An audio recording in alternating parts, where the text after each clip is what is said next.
नमस्कार, प्रभा साक्षी पॉडकास्ट में आप सभी का स्वागत है। पश्चिम एशिया की राजनीति में इस समय एक ऐसा घटनाक्रम सामने आया है जिसने पूरी दुनिया का ध्यान अपनी ओर खींच लिया है।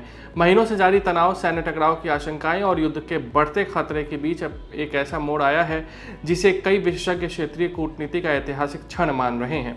अमेरिका और ईरान के बीच लंबे समय से चली आ रही खींचतान के बाद दोनों देशों ने एक महत्वपूर्ण समझौते पर हस्ताक्षर किए हैं, लेकिन दिलचस्प बात यह है कि समझौते के बाद भी बयानबाजी का दौर थमता नजर नहीं आ रहा है, बल्कि समझौते के अगले ही दिन दोनों पक्षों के नेताओं के इस बयान के संकेत दे रहे हैं कि राजनीतिक लड़ाई अभी खत्म नहीं हुई है।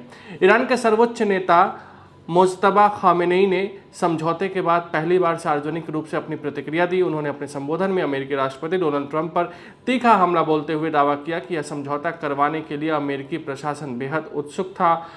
उनके अनुसार वॉशिंगटन किसी भी कीमत पर तनाव कम करने का रास्ता तलाश रहा था और इसी वजह से अमेरिकी नेतृत्व ने इस समझौते को अंतिम रूप देने के लिए हर संभव प्रयास किया।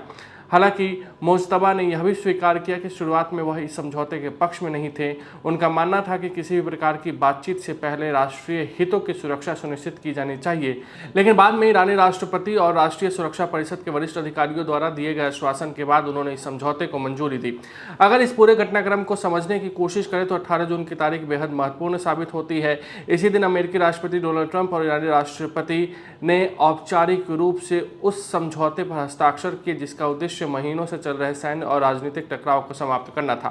इससे पहले दोनों देशों के प्रतिनिधियों ने प्रारंभिक दस्तावेजों पर हस्ताक्षर किए और फिर शीर्ष नेतृत्व ने वर्चुअल माध्यम से इसे अंतिम मंजूरी प्रदान की। यह केवल एक कागजी समझौता नहीं था, बल्कि इसके जरिए भविष्य में व्यापक वार्ता और अस्थायी समाधान के लिए रास्ता खोलने की कोशिश की गई थी। समझौते का सबसे बड़ा और सबसे व्यवहारिक असर समुद्री क्षेत्र में दिखाई दिया। अमेरिका ने ईरान पर लागू अपनी कठोर नौसैनिक नाकेबंदी को हटाने की प्रक्रिया भी शुरू कर दी। अमेरिकी राष्ट्रपति जेडी वेंस ने व्हाइट हाउस में आयोजित प्रेस ब्रीफिंग में बताया कि अमेरिकी नौसेना ने 1 दर्जन से अधिक जहाजों को ईरानी बंदरगाहों तक पहुंचने की अनुमति दे दी है। इसका सीधा मतलब यह है कि लंबे समय से लागू प्रतिबंधों और अवरोधों में अब ढील दी जा रही है। वेंस के मुताबिक यह कदम समझौते के तहत अमेरिका की ओर से निभाई जा रही प्रतिबद्धताओं का हिस्सा है।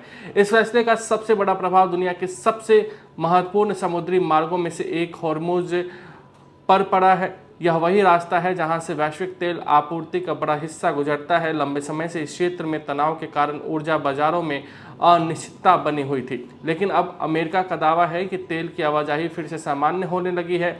आंकड़ों के अनुसार केवल एक रात में ही करोड़ों बैरल तेल इस समुद्री मार्ग से होकर गुजरा, जो इस बात का संकेत देता है कि व्यापारिक गतिविधियां धीरे धीरे पटरी पर लौट रही हैं। हालांकि इस समझौते को लेकर सभी पक्ष संतुष्ट दिखाई नहीं दे रहे हैं। अमेरिका के भीतर और विशेष रूप से इजरायल में कुछ राजनीतिक वर्गों ने इस समझौते पर सवाल उठाए हैं।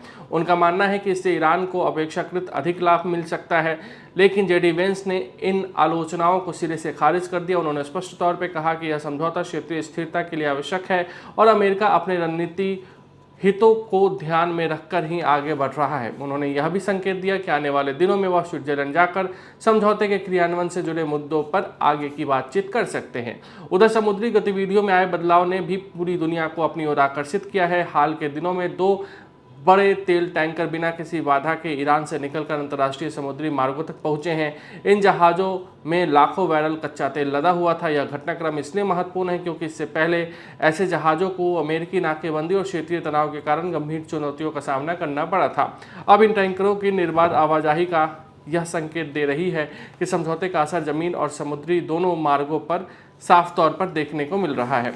लेकिन सबसे बड़ा सवाल अब भी बना हुआ है, क्या यह समझौता वास्तव में अस्थायी शांति की शुरुआत है या फिर यह केवल एक अस्थायी विराम है। इतिहास गवाह है कि अमेरिका और ईरान के संबंध कई बार बातचीत और टकराव के बीच झूलते रहे हैं। इसलिए आने वाले सप्ताह और महीने इस बात का फैसला करेंगे कि यह समझौता क्षेत्र में स्थिरता लाने में कितना सफल होता है। फिलहाल इतना जरूर कहा जा सकता है कि पश्चिम एशिया की राजनीति एक नए दौर में प्रवेश कर चुकी है, जहां कूटनीति और रणनीति दोनों की परीक्षा होनी है।